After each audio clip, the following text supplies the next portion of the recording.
Chapter 1. 1,000 meters equals 1 kilometer. Selyse. Smoke billowed, hissing through the autoloader. A heavy clank sounded as another round was chambered. Selyse Jackson turned a crank that rotated her periscope. There, the enemy. 31 degrees clockwise, she commanded. Her co-pilot Jerry obeyed, maneuvering several levers, gears clanking. The gun rotated now, grinding against Selyse's shoulder in an all-too-familiar fashion. Selyse barely noticed it, concentrated as she was on the battle before her, or rather, as she saw through her tiny periscope.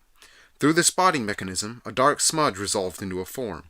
The lines painted onto the lens's interior declared the smudge to be 1,000 meters away, which was just inside of her tank's range.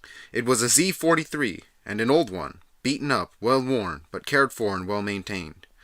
Selyse lifted up her comm and screamed a command into it. Range 1000M, fire! Her throat buckled underneath the strain, and a globule of blood shot out of her mouth and onto the device. The cabin roared with deafening sound and filled with blinding acrid smoke. Selyse breathed in deeply, coughing as her lungs filled with smoke. The targeting computer beeped. It was an ancient thing that malfunctioned more often than not. Today it seemed to be in a good mood, which was good, because Selyse's life depended on it. She was in the middle of a battle. It was obvious, of course, from her surroundings that she fought something, but that something had a name and history. The world was flat. No mountains, edges that dropped off into space.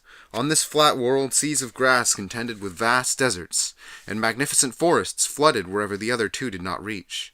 On this world, humans had lived for many millennia, mostly in peace, until one year they decided to destroy each other, for good.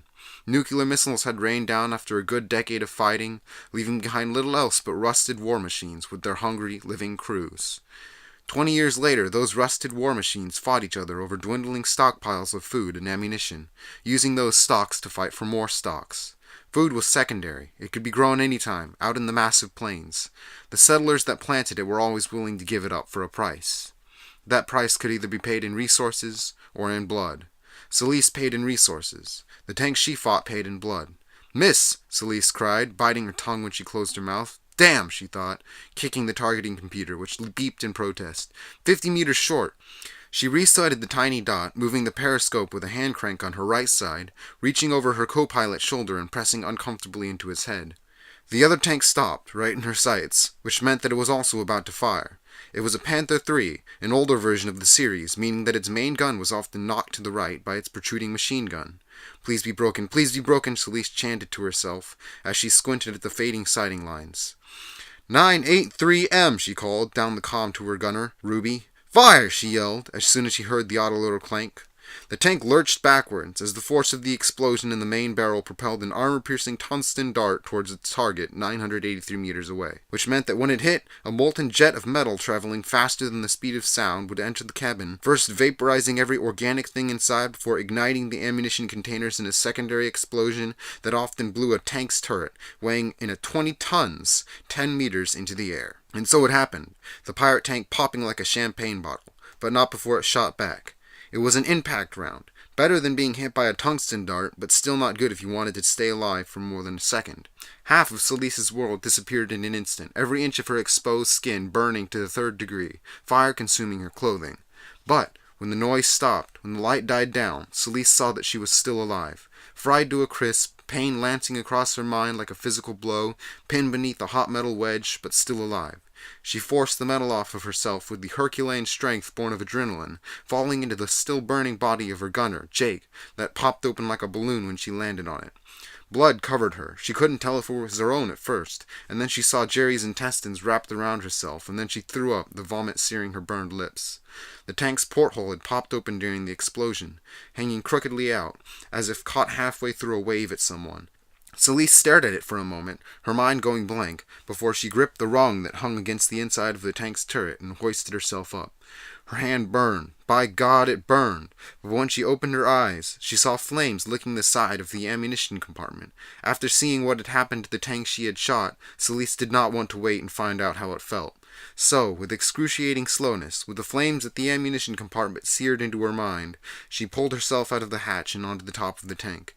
She lay there for a moment, panting, unable to even think of moving through the pain that covered her, swamped her, buried her.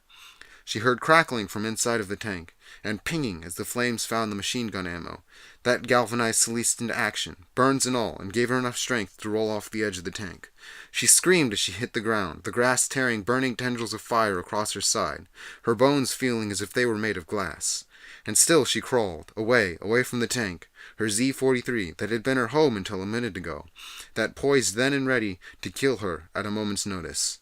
Please, she thought, her eyes filling with stinging, salty, horrible tears. Don't let me die here. Not now.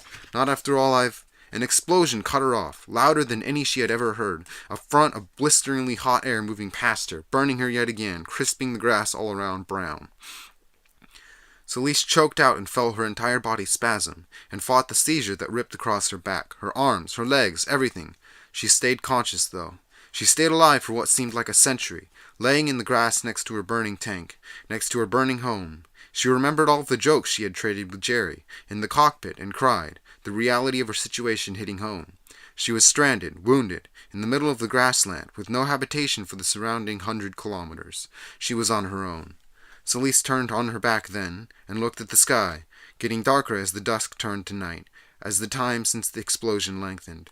She wanted to die then, if not because she was in a hopeless situation, then because of the pain, the horrible pain, that filled her every waking second with pure, terrible agony. She wanted it to end. She even prayed for it to whatever God that was out there, watching her suffer.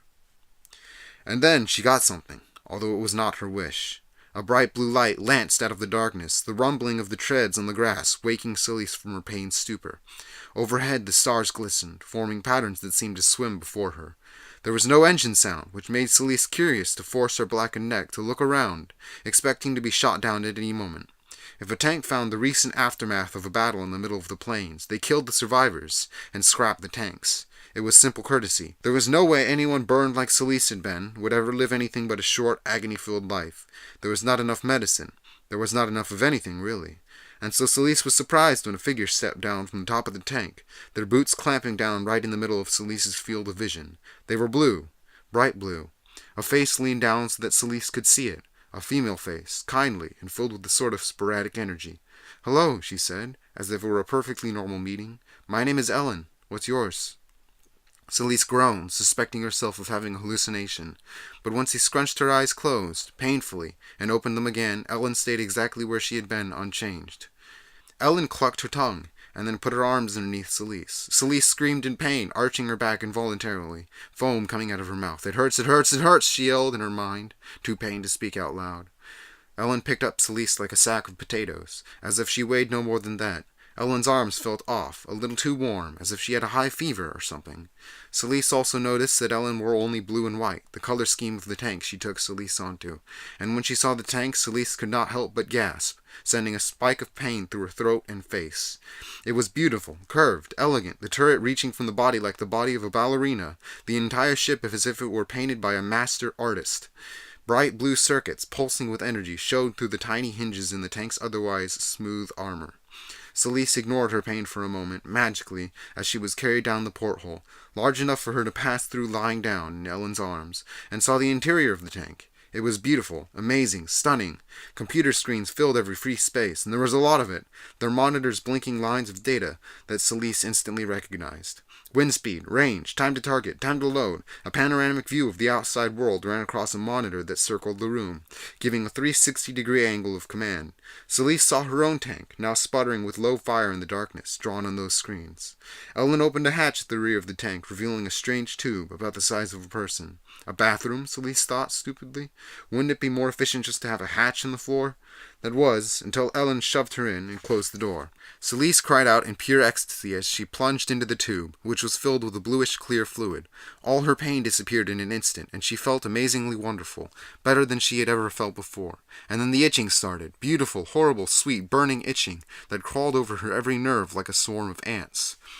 Selyse looked at her arms and had the uncanny feeling of seeing them return to their original state before she had been burned, even cleaner, softer than they had been before. Selyse patted her body all around, moving through the viscous fluid, which she somehow managed to breathe in just fine, and felt that her entire body had experienced the same. She was like a baby, clean, silly smooth, and very, very happy. Then she remembered her lost crew and hung her head, ashamed to have forgotten them. There would be no magical recovery for them, no strange girl coming out of nowhere to save them. The memory of Jerry's intestines on her body, warm and clammy, sent racks of emotional pain through her chest. She cried, the tears mixing with magical fluid that had given her back her life, but had left their soul behind, still in that old Z-43. Ellen opened the door to the room with the tube and poked her head in. Selyse looked at her incredulously, still suspecting a hallucination on her own part.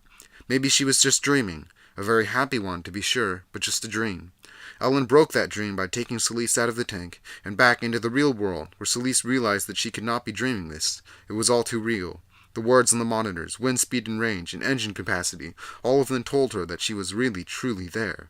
Selyse coughed up a glob of the bluish fluid, feeling a little bit better now that she breathed in real, surprisingly fresh air. She turned to look up at Ellen, who smiled down at her with her hands on her hips. "Now can you tell me your name?" Ellen asked, crouching down to look closer at Selyse. "Selyse," Selyse said. She looked all around the tank, wondering. "Who are you?" she asked. Ellen smiled. "I'm me," she said. "I'm a tank."